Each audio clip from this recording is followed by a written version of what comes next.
Hello friends, welcome to pro talent and I am Nitin Parmar. My dear students, आप सबका स्वागत है ऑन दिस 28 दिसंबर वेडनेसडे के session के अंदर। 2 बजे हम आपके लिए ये प्रीमियर मोड के ऊपर पब्लिश करते हैं ये मॉड्यूल डेली न्यूज़पेपर एनालिसिस के बारे में। अलग अलग न्यूज़पेपर हम आपके लिए कंपाइल करके लाते हो और हम आपके लिए ये 10 महत्वपूर्ण न्यूज़ आइटम आज के लिए लेकर आए। दोस्तों क्या आपने आगे वाले सभी मॉड्यूल देख चुके हैं क्या? हाँ या ना? अगर हाँ, बहुत अच्छी बात है। नहीं देखे हैं तो इस प्लेलिस्ट में जाकर पूरा देख लीजिए दोस्तों, क्योंकि हम जो मॉड्यूल आपके लिए बनाते हैं वो पूरे के पूरे मॉड्यूल आपके लिए साल भर के लिए महत्वपूर्ण इवेंट बनेगी। और ये सब इवेंट्स के अंदर हम आपके लिए बहुत छोटे छोटे फंडामेंटल्स बहुत डिटेल में समझाने की कोशिश करते हैं, जो आपको साल भर में बड़ा स्कोर लाने में मदद करता है।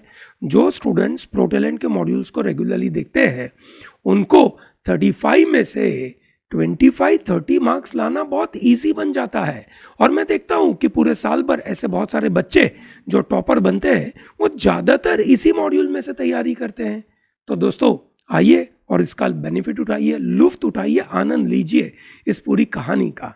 ये सुनो दोस्तों, क्या आपको ये सब मॉड्यूल में मज़ा आता है? हाँ तो कमेंट बॉक्स में लिखिए, अच्छे अच्छे इमोजी लगा दीजिए।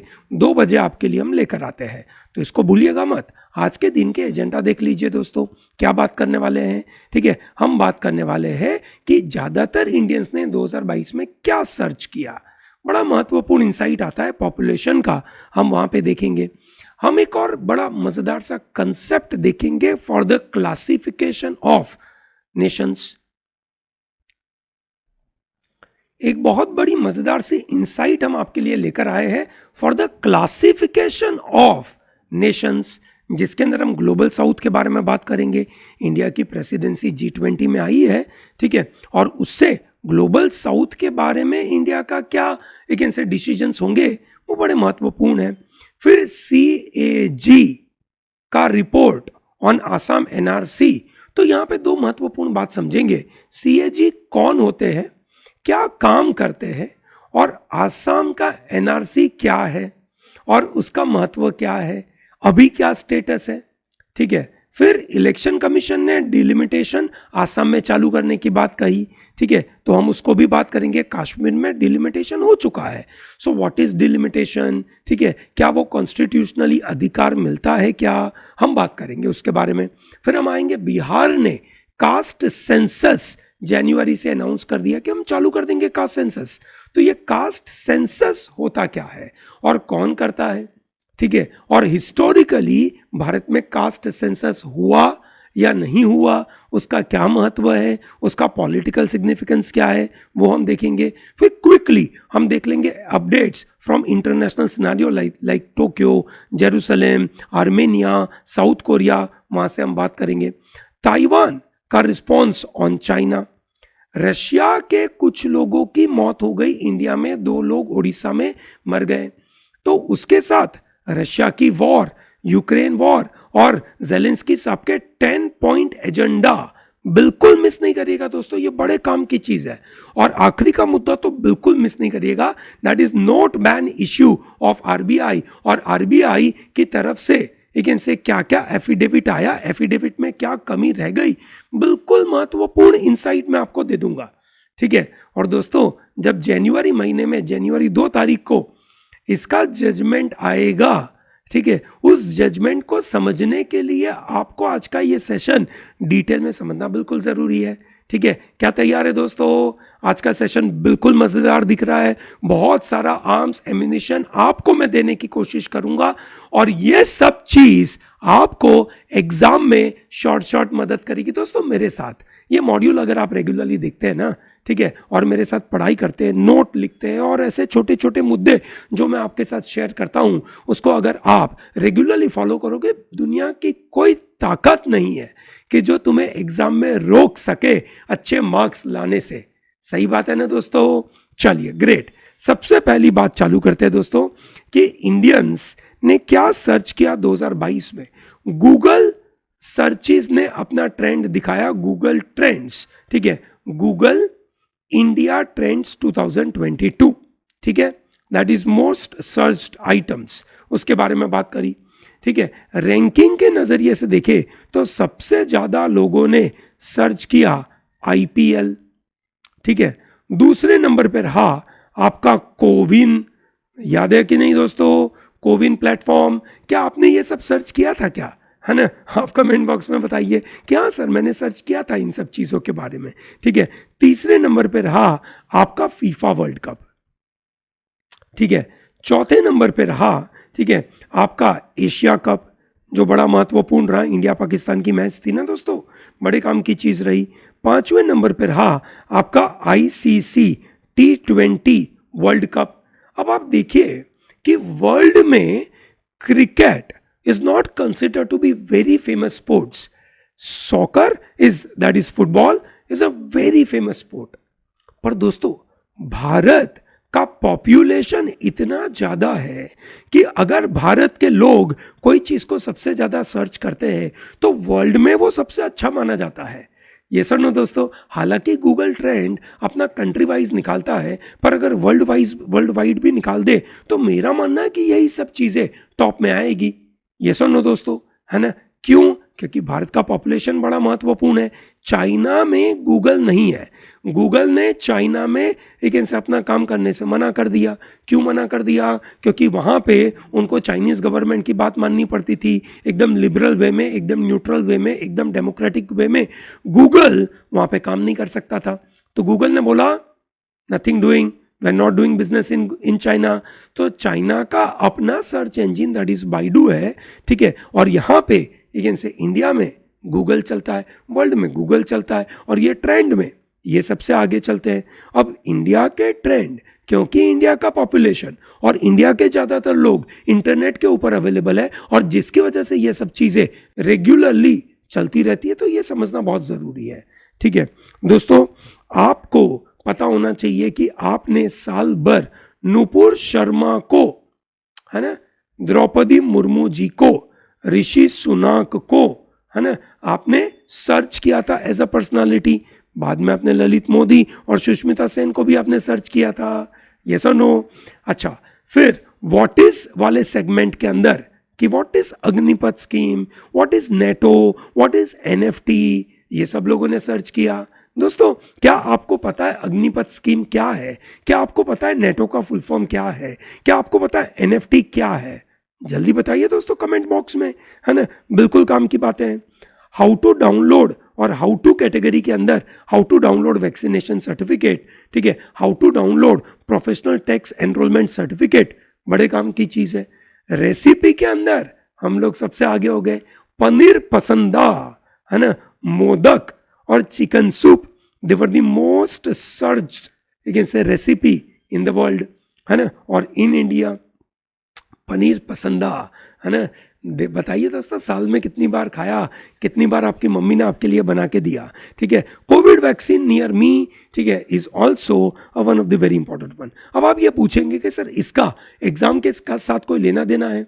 बिल्कुल नहीं है, पर ये मैं इसलिए आपको बता रहा हूं कि क्या आपको current affair point of view ये पता था नुपुर शर्मा का न्यूज़ क्यों था, अग्निपथ क्यों है, नेटो, एनएफटी, ये सब क्यों है, इसलिए आपको पता होना चाहिए।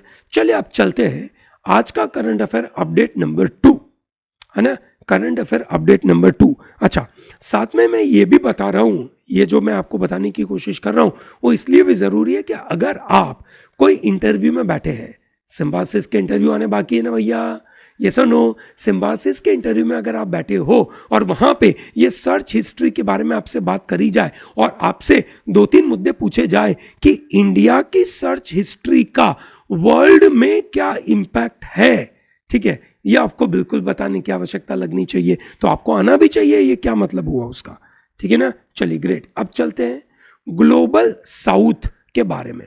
दोस्तों वर्ल्ड को अलग अलग कैटेगरी में डिवाइड करते हैं, है ना, जैसे first world country, second world country, third world country, ये सब हुआ था वर्ल्ड वॉर के बाद, है ना, वर्ल्ड वॉर 1, वर्ल्ड वॉर 2 के बाद कंट्रीज को इस तरीके से डिवाइड किया गया। डेवलपिंग कंट्री, डेवलप्ड कंट्रीज, उस तरीके से डिवाइड किया गया। अब जो सबसे सही मायनों में जो क्लासिफिकेशन आ रहा है, इसको नाम दिया गया ग्लोबल नॉर्थ और ग्लोबल साउथ। क्या है ग्लोबल नॉर्थ और ग्लोबल साउथ देख लीजिए दोस्तों। जो आपको कलरफुल दिख रहे हैं वो आपके ग्लोबल साउथ है, और जो आपको कलरफुल नहीं दिख रहे वो आपके हो गए ग्लोबल नॉर्थ। समझ में आया दोस्तों। ग्लोबल नॉर्थ में कौन कौन है? यूएसए, कनाडा, यूरोप, रशिया और ऑस्ट्रेलिया, न्यूजीलैंड। ग्लोबल साउथ में कौन है? South America, Africa, Asia. ठीक है, ये आते हैं आपके ग्लोबल साउथ में।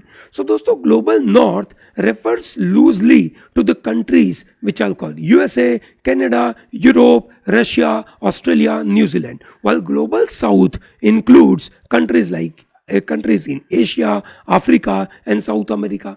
जब साउथ अमेरिकन कंट्री ने फीफा वर्ल्ड कप जीता तो ग्लोबल साउथ का दारोमदार, उसका पावर दिखा कि बहुत सालों के बाद ग्लोबल साउथ के पास फीफा, जो अभी तक यूरोप के कंट्रोल में रहता था, उसका जीत हमेशा, और वो अब साउथ अमेरिकन कंट्री लेकर चली गई, तो उसके सामने एक बड़ा महत्वपूर्ण एक इनसे दारोमदार दिखा।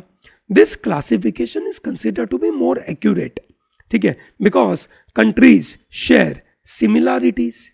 ग्लोबल नॉर्थ और ग्लोबल साउथ में सिमिलैरिटी क्या है?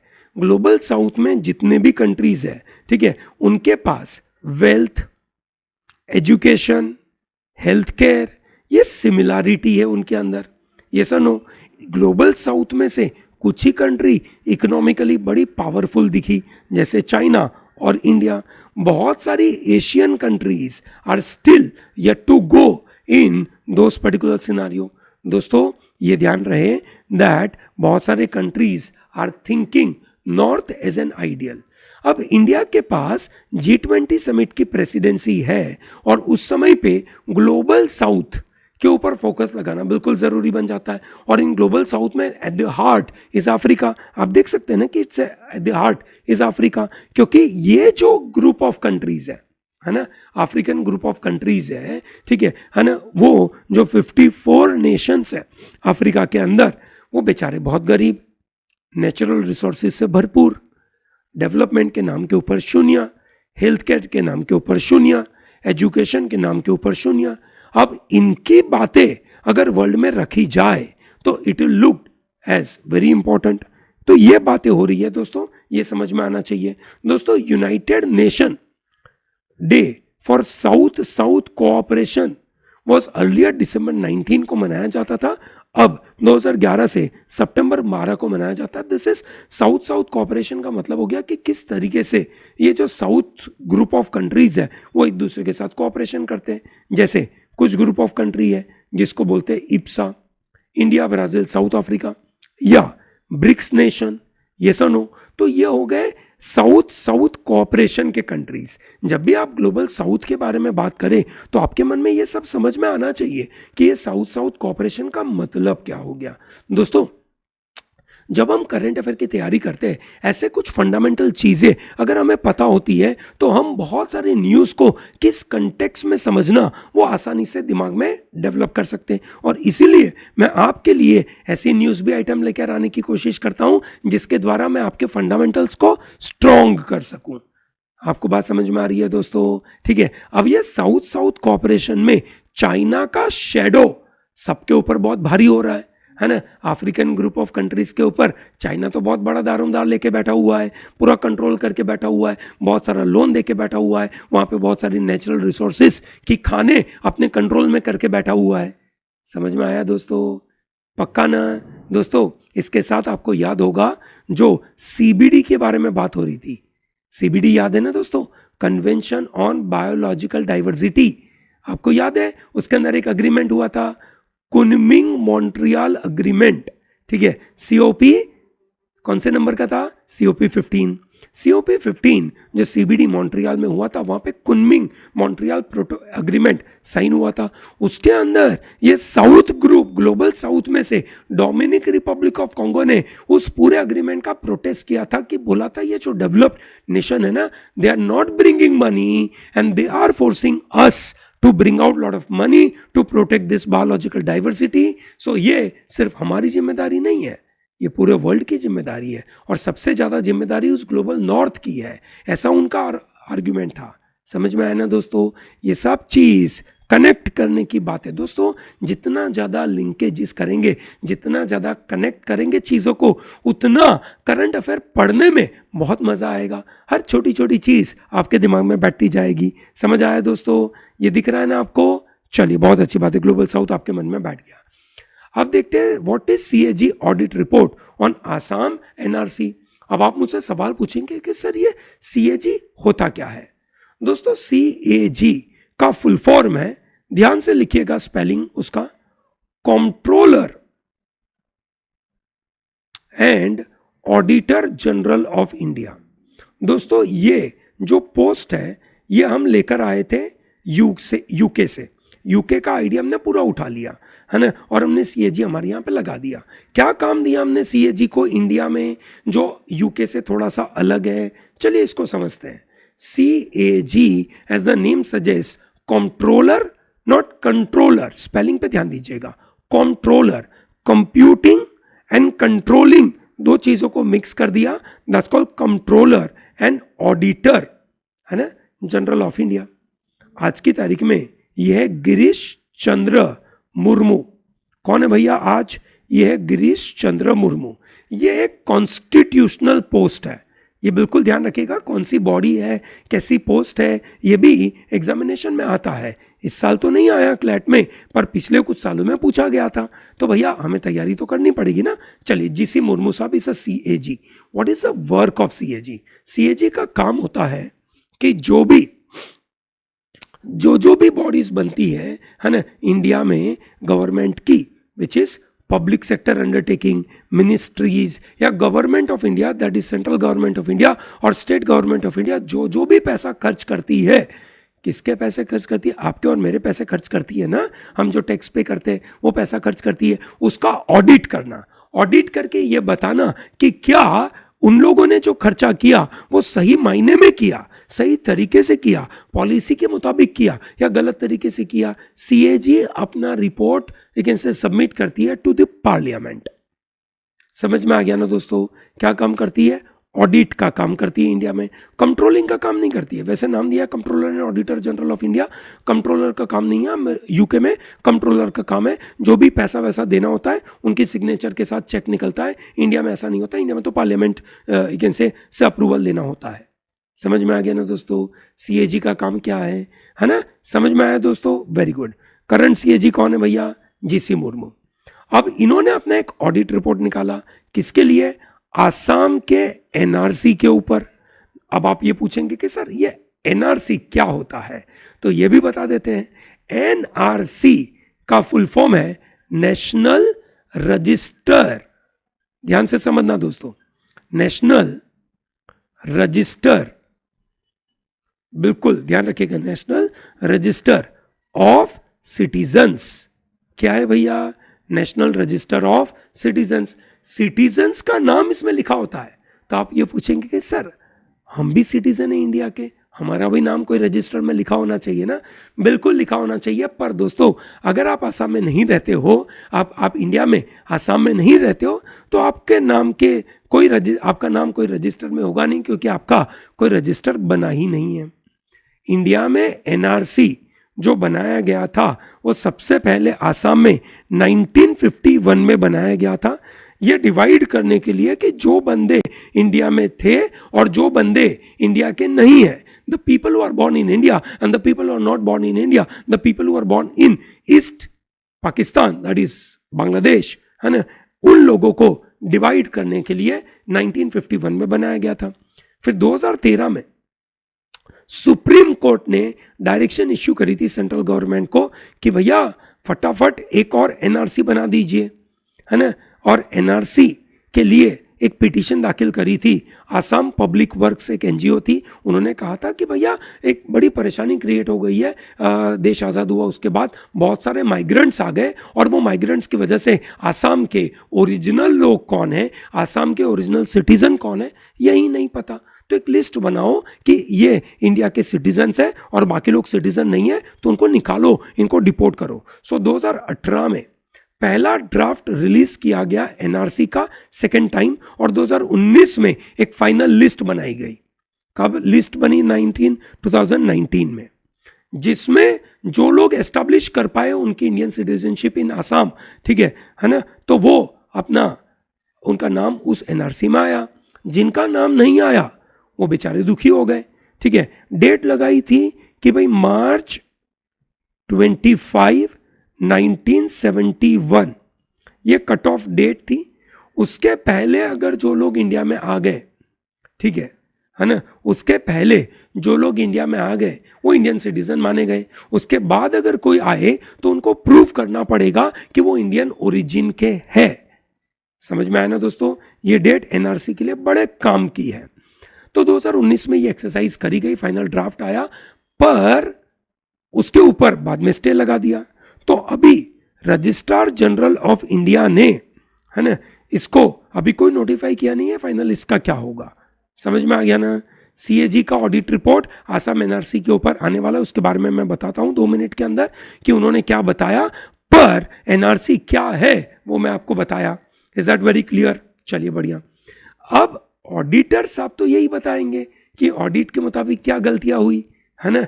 तो एनआरसी में जो कंपनी थी, जिस कंपनी ने एनआरसी किया, ठीक है, वो कंपनी का नाम था विप्रो लिमिटेड।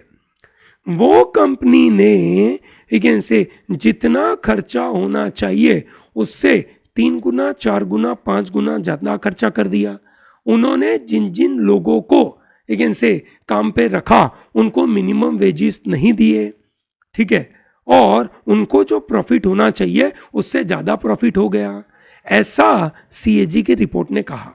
और इसकी वजह से उस कंपनी के ऊपर क्रिमिनल केसेस लगाए जाएंगे, ऐसा सीएजी का कहना है। साथ में जो सेंट्रल गवर्नमेंट की एक स्टेट कोऑर्डिनेटर होता है, that is state coordinator for national registration, उनके ऊपर भी अकाउंटेबिलिटी बढ़ाने के ऊपर बातें करी गई है सीएजी के इस रिपोर्ट के अंदर। उन्होंने अपने अलग अलग कंसर्न दिखाए, फाइनेंशियल इरेगुलरिटी हो गई, एक्सेस स्पेंडिंग हो गई, डेटा सिक्योरिटी मेंटेन नहीं हुई, ऐसे सब उन्होंने अपनी ऑडिट रिपोर्ट में बताया।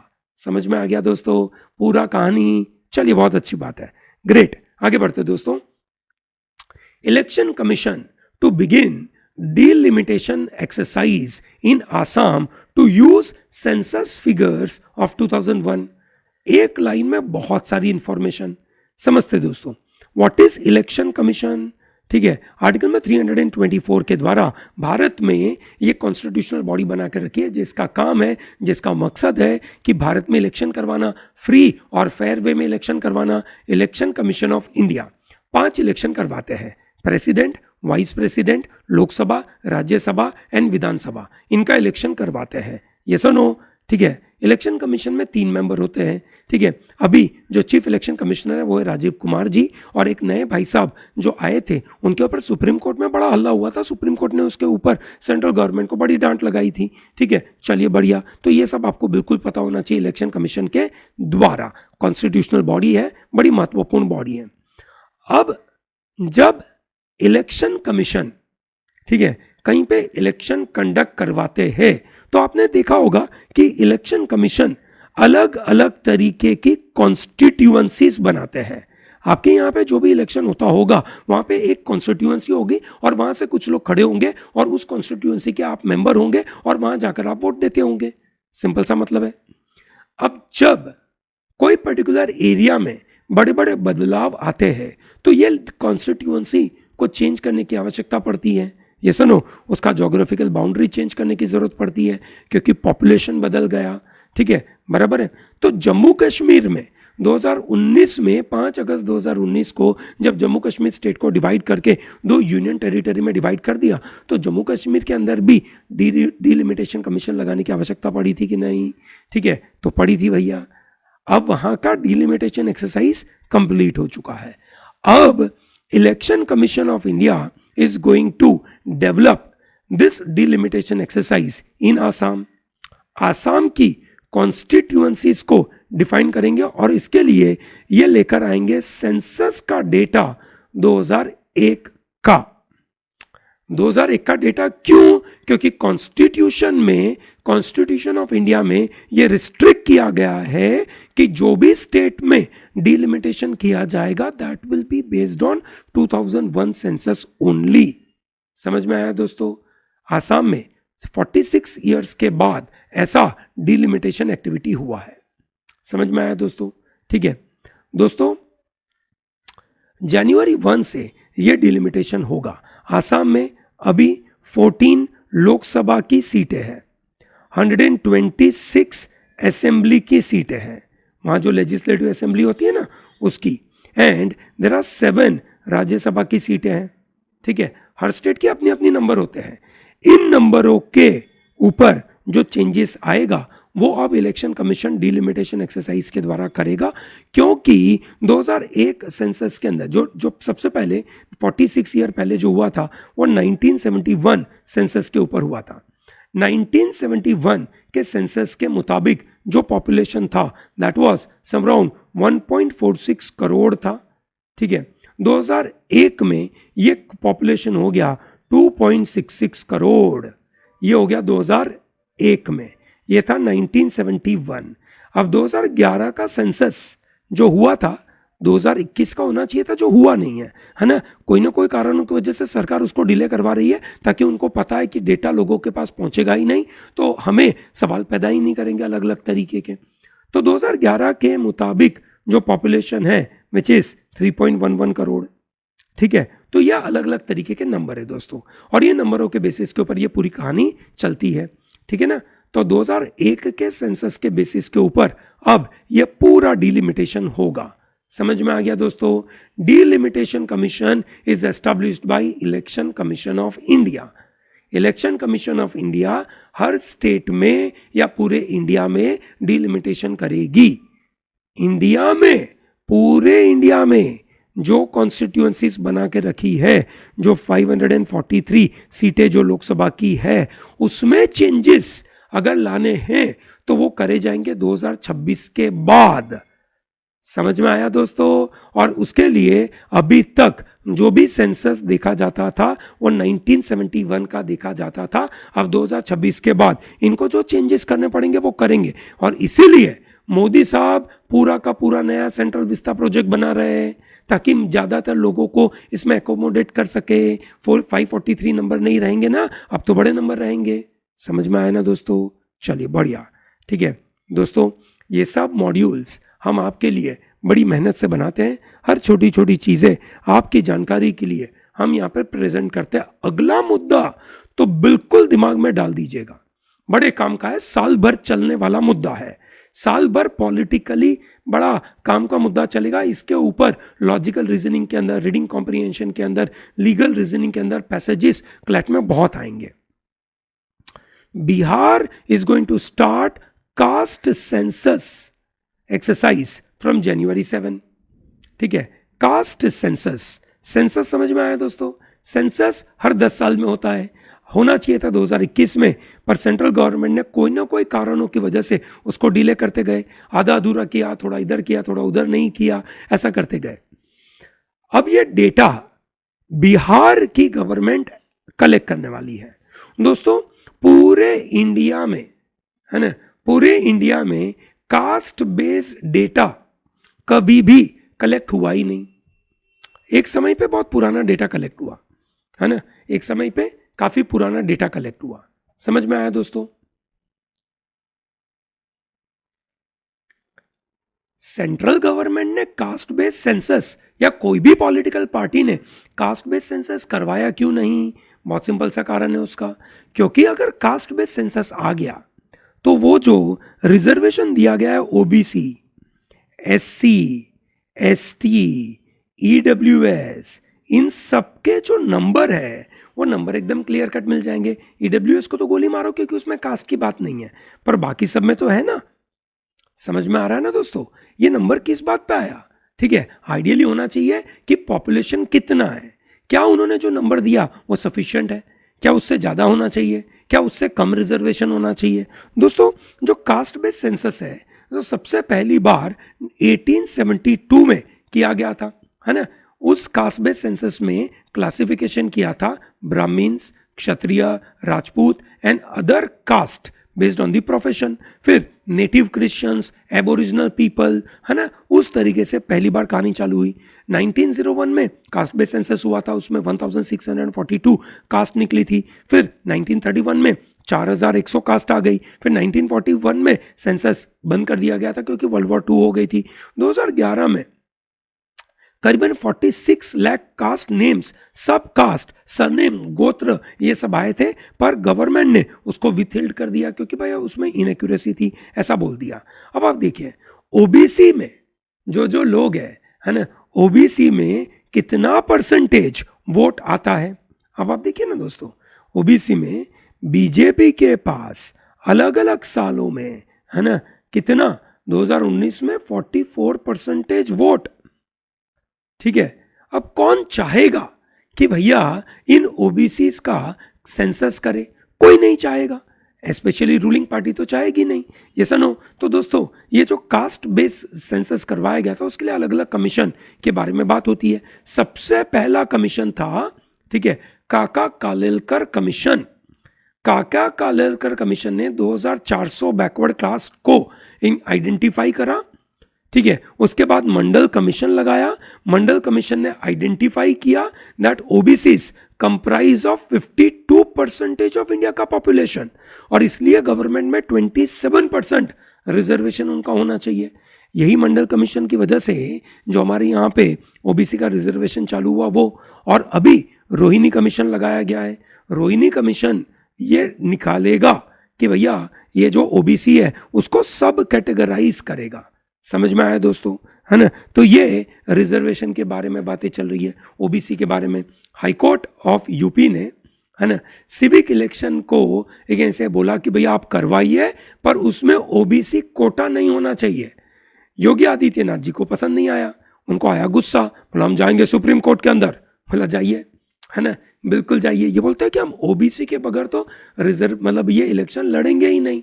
ठीक है, हाईकोर्ट ने बोला बगैर ओबीसी करना है। अब आप समझ सकते हैं कि कास्ट बेस्ड सेंसस कितना महत्वपूर्ण हो जाता है, ठीक है, इन सब माहौल में। और ये नीतीश कुमार ने ट्रम्प कार्ड खेला है, अब बीजेपी को बैकफुट पे लगा दिया है। अब बीजेपी इस बात को कैसे रिएक्ट करेगी और बीजेपी इस बात को सपोर्ट करेगी, इस बात के अगेंस्ट जाएगी, ये देखने का विषय है ना। और यहाँ से हमें पता चलेगा कि मुद्दा क्या आगे बढ़ेगा। ठीक है, चलिए फटाफट अपडेट ले लेते हैं दोस्तों। टोक्यो में, टोक्यो दैट इज जापान का कैपिटल है। जापान के प्राइम मिनिस्टर फूमियो किशिडा, ठीक है, उन्होंने पिछले 2 महीनों में अपनी गवर्नमेंट में से चौथे मिनिस्टर को निकाल दिया क्योंकि करप्शन के बड़े बड़े चार्जेस हैं उनके ऊपर। ठीक है, तो ये एक बड़ा न्यूज़ आपको पता होना चाहिए।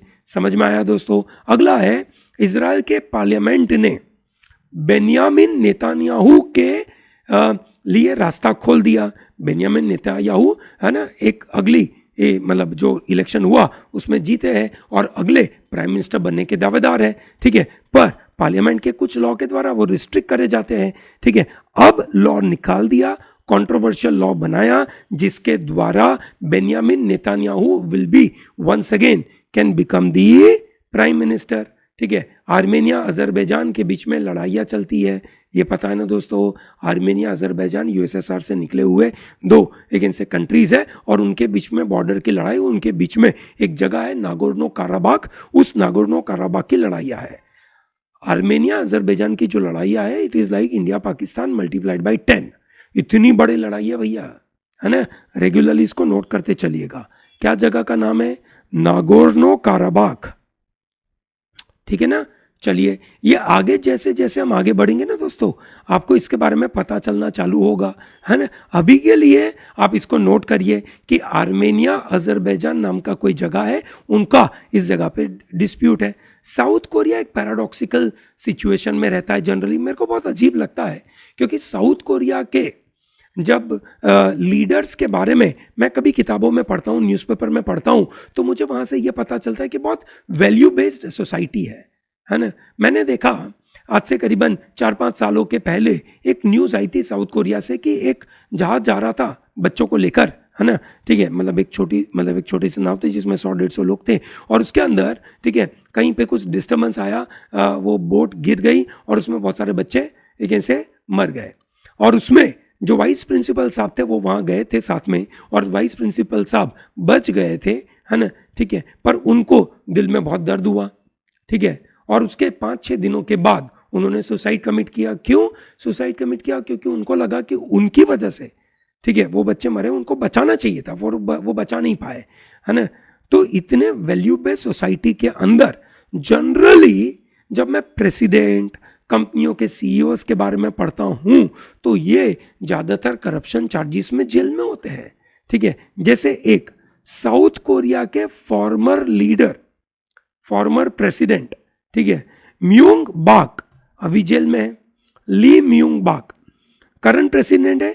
यून सुक योल, यून सुक योल, है ना, वो करंट प्रेसिडेंट है। उन्होंने उनको स्पेशल पार्डन दे दिया है, ठीक है, करप्शन के चार्जेस के ऊपर। पर ठीक है, अभी ये थोड़ा हमें पता रहना चाहिए कि क्या क्या चल रहा है वर्ल्ड में। ताइवान ने अपने यहाँ पे मिलिट्री सर्विस का मैंडेटरी, जो मिलिट्री सर्विस होती है अपने यंग बच्चों के लिए, वो उन्होंने 1 साल के लिए और बढ़ा दी, है ना, 4 महीना बढ़ा दिया, जिसकी वजह से अब बच्चों को 1 साल के लिए कंपलसरी मिलिट्री एक्टिविटी करनी पड़ेगी। This is in the view of China से थ्रेट बढ़ने लगा है, चाइना ने बहुत सारे प्लेन का अगेंस्ट से अटैक करने लगते हैं, और इसकी वजह से ताइवान ने ये बात बोली है। ताइवान के ये जो प्रेसिडेंट मैडम दिख रही है आपको, साई इंग वैन, ठीक है ना। चलिए, ये न्यूज़ हम रेगुलरली अपडेट करते रहेंगे आपके साथ। अब चलते हैं रशिया की न्यूज़ के ऊपर। रशिया के ऊपर यूरोपियन यूनियन, यूएसए और ऑस्ट्रेलिया ने दिसंबर महीने में एक डील लगाई थी, which is price cap on Russian crude oil. क्या कैप था? $60 पर बैरल से ज्यादा प्राइस पे रशिया का क्रूड किसी को खरीदने का नहीं। This is what the order passed by USA, European union and Australia ने मिलकर यह काम किया था, which is primarily European union, G7 and Australia, ठीक है। और यह दिसंबर 2022 से ये इंप्लीमेंट हुआ। रशिया ने इस बात के ऊपर आपत्ति जताते हुए कहा कि यह गलत बात है, और जो जो कंट्री हमारे साथ ऐसा करेंगे, है ना, उनको हम ऑयल देना ही बंद कर देंगे फरवरी से। तो भैया सोच लो, तुम्हें ऑयल चाहिए तो हमसे लीजिए, और हम जो दाम पे बोले, मार्केट में जो दाम चलेगा वही दाम पे हम देंगे। ये कोई लिमिट नहीं होगी। लिमिट लगाने का मकसद ये था कि रशिया को अनाप शनाप बेनिफिट नहीं होना चाहिए, ठीक है। दोस्तों, 2 रशियन इंडिया की उड़ीसा होटल में एक से डेड पाए गए। एक थे बड़े बिजनेस टाइकून थे, और दूसरे थे यूक्रेन वॉर क्रिटिक थे। ये दोनों की मौत क्यों हुई, किस वजह से हुई, उसका सीआईडी इन्वेस्टिगेट करेगा, इसके बारे में इंफॉर्मेशन मिलेगी। अगर ये इवेंट कुछ बड़ी कॉम्प्लेक्स हो गई, हम इसके ऊपर बात करेंगे। पर अब हम आपके साथ बात करेंगे, ज़ेलेंस्की साहब ने फरवरी तक का टाइम दिया है रशिया को कि ये रहे मेरे 10 एजेंडा, ये रहे मेरे 10 पॉइंट पीस डील के, ठीक है। मैं आपके साथ पीस करने के लिए तैयार हूं, आप मेरे ये 10 पॉइंट मानेंगे तब। सबसे पहला, रेडिएशन और न्यूक्लियर सेफ्टी मुझे दे दीजिए। कोई मेरे यहां पे रेडिएशन और न्यूक्लियर एक्टिविटी आप नहीं करेंगे, ठीक है। ये सबसे पहला उनका डिमांड है, जो बिल्कुल वाजिब है। दूसरा, मुझे फूड सिक्योरिटी दीजिए मेरे यहाँ के लोगों को, है ना। देखो, मैं यूक्रेन हूं, मैं आपकी बात मानूंगा। क्या मानूंगा? मैं नेटो में ज्वाइन नहीं करूंगा, पर मेरा नेटो में नहीं ज्वाइन करना के साथ साथ मेरी ये सब डिमांड है। मेरे लोगों को फूड सिक्योरिटी मिलनी चाहिए, खाना बंद नहीं होना चाहिए, ये सुनो, ठीक है। तीसरा, एनर्जी सिक्योरिटी, हमें एनर्जी भी मिलनी चाहिए, ये सुनो। इसमें कोई से इफ्स और बट्स नहीं होना चाहिए, ये सुनो, दिस इज वेरी इंपॉर्टेंट। हमारे जो प्रिजनर्स है, हमारे जो सोल्जर है ना, रिलीज ऑफ ऑल प्रिजनर्स, है ना, और हमारे सब लोगों को डिपोर्ट कर दीजिए प्लीज। वॉर टाइम क्राइम जो भी लोगों के साथ किया आपने, वापस करिए, वापस करिए, दिस इज वेरी इंपॉर्टेंट, बराबर है, ठीक है। साथ में उन्होंने एक और डिमांड करी, है ना, that is maintain territorial integrity. क्या बोला? टेरिटोरियल इंटीग्रिटी को मेंटेन करिए। What is territorial integrity? हमारा क्रीमिया वापस करिए, डोनेट्स्क वापस करिए, लुहांस्क, खेरसोन, है ना, ज़ीपोरिजिया वापस करिए, हमारी इंटीग्रिटी है, हमारी जगह है, आप ले थोड़ी सकते हो, ठीक है। विड्रॉ कर दीजिए हमारे सब एरिया से, विड्रॉल ऑफ रशियन आर्मी, बिल्कुल निकल जाइए, हमारे यहाँ पे आपका एक आदमी दिखना नहीं चाहिए, ये सो नो, बिल्कुल ज़रूरी है। 7वां डिमांड है उनका, न्याय मिलना चाहिए, है ना, जस्टिस वॉर ट्राइब्यूनल के अंदर, है ना, हमारे खिलाफ जो भी केसेस चलेंगे उसमें हम न्याय मांगते हैं, अगर हमने गलती करी होगी हमें भी सजा दीजिए, हमें कोई प्रॉब्लम नहीं है, बराबर है, ठीक है। देन दूसरा है काउंटरिंग इकोसाइड, भैया कोई भी तरीके का इकोलॉजी को आप इम्पैक्ट करने वाले हो, उसको डिस्ट्रॉय करने वाले हो, वो आप नहीं करेंगे, है ना। जनरली क्या करते हैं वॉर के अंदर, जब कोई आर्मी वापस जाती है तो निकलने के टाइम पे वहाँ का पूरा इकोलॉजी डिस्ट्रॉय करके निकलती है, तो बोला ये मत करिएगा, है ना, ठीक है। फिर सिक्योरिटी गारंटी चाहिए हमको, बराबर है, ये हमें गारंटी चाहिए आपकी तरफ से। और तीसरा है वॉर को एंड करना है भैया, है ना, ये उनके 10 पॉइंट एजेंडा है, ये 10 पॉइंट हम आपकी बात मानेंगे और फिर फरवरी में बैठकर हम इसको सॉल्व करेंगे। बहुत अच्छी बात है ना, यूनाइटेड नेशन को इंक्लूड करने की बातें हो रही है तो बहुत अच्छी बात है। ज़ेलेंस्की साहब ने नरेंद्र मोदी साहब को भी फ़ोन लगाया था इस मामले में, नरेंद्र मोदी साहब को इन्होंने कहा था G20 में ध्यान दीजिएगा क्योंकि आप अब प्रेसिडेंट हैं, आपके ऊपर दारोमदार है, ये सब चीज़ों के ऊपर काम करने के लिए। समझ में आ गया ना दोस्तों। चलिए अब चलते हैं अगले बड़े महत्वपूर्ण मुद्दों के ऊपर, इसको ध्यान से समझना। मैं आपके लिए बहुत महत्वपूर्ण नोट्स लेकर आया हूं इसके लिए। आपको पता होगा कि गवर्नमेंट ने डीमोनेटाइजेशन किया था 2016 में और उसके ऊपर केस चल रहा था सुप्रीम कोर्ट में। सुप्रीम कोर्ट ने इसकी हियरिंग कर दी है और 2 जनवरी 2023 को इसका जजमेंट आने वाला है। क्या सुप्रीम कोर्ट जजमेंट देगा गवर्नमेंट के खिलाफ कि गवर्नमेंट ने गलतियां करी? तो इसको समझने के लिए देखना पड़ेगा कुछ महत्वपूर्ण मुद्दे, है ना। क्या क्या पैरामीटर है नोटबंदी को समझने के लिए? एक समझदार बच्चा इसको देखेगा, इसको समझने की कोशिश करेगा और देखेगा कि इस जजमेंट के अंदर बड़े मुद्दे क्या है। आपको पता था 2016 में 8 नवंबर मोदी साहब आए थे टीवी पे और बोला था कि आज रात से मित्रों, आज रात से 500 रुपये की नोट और 1000 रुपये की नोट अब लीगल टेंडर नहीं होगा, ऐसा उन्होंने बोल दिया था ना दोस्तों। फिर हम लाइन में खड़े हो गए थे, बराबर है। तो अब सबसे पहला मैट्रिक्स होता है कि जो 500 और 1000 रुपए की जो करेंसी नोट्स थी, वो currency notes as a percentage of GDP कितनी थी, ठीक है, वो बताइए। क्या आरबीआई और गवर्नमेंट का दोनों का एक दूसरे के साथ नॉलेज, एक दूसरे के साथ इंफॉर्मेशन शेयरिंग की एक्टिविटी थी या नहीं? आरबीआई अपना एफिडेविट में ये इंफॉर्मेशन सही तरीके से दे नहीं पाया है कि कितना परसेंटेज था, सही में या ज्यादा था या नहीं था। दूसरा इंफॉर्मेशन आरबीआई ये नहीं दे पाया था कि 2016 में जब 500 और 1000 रुपए की नोट हमने बैन करी, उसके 5 साल पहले एक बड़ा स्टीप राइज हो गया था, ठीक है, स्टीप राइज हो गया था इन 500 और 1000 रुपए की नोट का सर्कुलेशन। किस वजह से हुआ था इसके बारे में कोई बात नहीं कर पाए, आरबीआई बता ही नहीं पाया, ठीक है।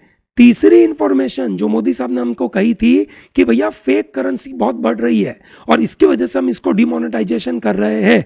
मोदी साहब ने आके तो सबसे पहले यही बोला, फिर मोदी साहब ने दूसरी बात बोली, है ना, करप्शन के बारे में बोला, फिर आकर उन्होंने तीसरी बात बोली, है ना, उन्होंने कहा कि भैया टेररिज्म फैल रहा है। तो चलिए तीनों तीन बात मान लेते हैं। तीनों तीन बात में हम मोदी साहब से ये सवाल पूछते हैं कि ये तो बताइए क्वांटम ऑफ फेक करेंसी कितनी थी? आप बोलते थे कि देश में फेक करेंसी है और उस फेक करेंसी को खत्म करने के लिए हम ये करते हैं, बताइए ना क्वांटम ऑफ फेक करेंसी कितनी है? आरबीआई अपने एफिडेविट में पूरी इंफॉर्मेशन दे ही नहीं पाया, ठीक है। जो टोटल करेंसी इंडिया में चल रही थी उसमें से फेक करेंसी का जो क्वांटम होना चाहिए वो परसेंटेज इतना कम था, इतना कम था कि इसकी वजह से डिमोनेटाइजेशन करना पूरे देश में वो बिल्कुल बुरी बात है। फिर मोदी साहब ने कहा कि ब्लैक मनी को रोकने के लिए हम काम करते हैं। तो हमने सवाल पूछा कि चलिए मान लेते हैं ब्लैक मनी आपको रोकना है, ब्लैक मनी रोकने के लिए ये बताइए कि ब्लैक मनी में से 500 और 1000 रुपये में स्टोर्ड ब्लैक मनी कितना है। तब ये पता चला कि percentage of black money in 500 and 1000 rupee note is quite less. Black money is there in a real estate business. और वहां पे 500 और 1000 रुपए की नोट में तो कुछ भी नहीं है. This is nothing. ऐसा ब्लैक मनी के बारे में बात आ गई. मतलब यहां पे भी गवर्नमेंट अपनी बातें रख नहीं पाई. ठीक है. 5वां सवाल पूछा गया कि क्या बताइए कि ये जो फेक करेंसी के बारे में आपने बोला ना, वैसे तो है ही बहुत कम, चलिए मान लेते कम है, पर क्या वो फेक करेंसी भले वो कम क्वांटिटी की है, वो ज़्यादातर टेररिस्ट एक्टिविटी में यूज़ होती है क्या? तो ये पता चला. ठीक है, आरबीआई से एफिडेविट मांगा, आरबीआई ने तो दिया नहीं, पर बाकी अलग अलग सूत्रों से जब पता चला तो ये पता चला that use of fake currency in terrorism is nothing, is zero, है ना. तो ये यहां पे भी मोदी साहब का पूरा आर्ग्यूमेंट फेल हो गया. ये सुनो. और छठा पॉइंट जो उन्होंने कहा कि टाइमिंग आपका कैसा था, क्या रीजन थे ये टाइमिंग के, है ना. ये 2016 में लाने का, परफेक्टली उसी तारीख को लाने का, उसके आजू बाजू ऐसे कौन से फैक्टर क्रिएट हो गए थे जिसकी वजह से आपको लाना पड़ा. ठीक है. तो ये सब चीज़ों के बारे में आरबीआई कोई महत्वपूर्ण आंसर दे नहीं पाया. क्या आरबीआई और सेंट्रल गवर्नमेंट का इसके बीच में कोई रिलेशनशिप था, कोई उन्होंने एक तरीके से एक दूसरे के साथ डिस्कशन किया था कि नहीं किया था, उसके बारे में कोई जस्टिफाइड आंसर नहीं है. अब 2 जनवरी 2023 को क्या होगा वो तो भैया सुप्रीम कोर्ट ही बता पाएंगे. पर क्या सुप्रीम कोर्ट इस बात को सही तरीके से एकदम न्यायिक प्रक्रिया के द्वारा जस्टिफाइड वे में इसके बारे में कुछ बोलेंगे क्या? मेरा मानना है कि ये एक बहुत ही ज़्यादा एकेडमिक एक्सरसाइज है, क्योंकि डिमोनेटाइजेशन हो चुका है, उसकी इम्पैक्ट आ चुकी है. अब उसके बाद उसको रिवर्स भी करेंगे तो भी कोई फर्क पड़ना नहीं है. मतलब एक एकेडमिक एक्टिविटी है, पर इस एकेडमिक एक्टिविटी के ऊपर भी एक न्यायिक प्रक्रिया होनी चाहिए और क्लियर कट सुप्रीम कोर्ट को ब्लैक एंड व्हाइट टर्म में बोलना चाहिए कि क्या गवर्नमेंट ने गलती करी है या नहीं. मेरा मानना है कि भरपूर गलतियां करी है, पर पता नहीं, अब देखेंगे, है ना. मतलब सुप्रीम कोर्ट का क्या कहना है. समझ में आया दोस्तों, है ना. तो ये थे आज के 10 मॉड्यूल, 10 इवेंट्स फ्रॉम मेरी साइड से. आपको 10 मॉड्यूल में से कौन सा न्यूज़ आइटम अच्छा लगा बताइए दोस्तों. सेशन अच्छा लगा ना? अगर सेशन अच्छा लगा तो नितिन सर जिंदाबाद बोल दीजिए, और साथ में अच्छे अच्छे इमोजी लगा दीजिए और अच्छे अच्छे क्वेश्चन रेस करिए ना. हमने आपको इतनी सारी छोटी छोटी इन्फॉर्मेशन आपको बताई, आपके मन में बड़े बड़े सवाल पैदा होने चाहिए, और इन बड़े बड़े सवालों के अंदर आपके मन में जो भी डाउट आया प्लीज़ पूछिए. Will be more than happy to respond to all those questions. समझ में आया दोस्तों? क्लियर है? अच्छी बात है. मज़ा आ रहा है ना? ग्रेट. तो ये सेशन 2 बजे आपके लिए आता है, मंडे टू फ्राइडे आएगा. इसको बिल्कुल अच्छे से लीजिए. लाइक करिए इस वीडियो को, चैनल को सब्सक्राइब करिए. Tell to large number of people to be part of pro talent. Okay, thank you and all the best.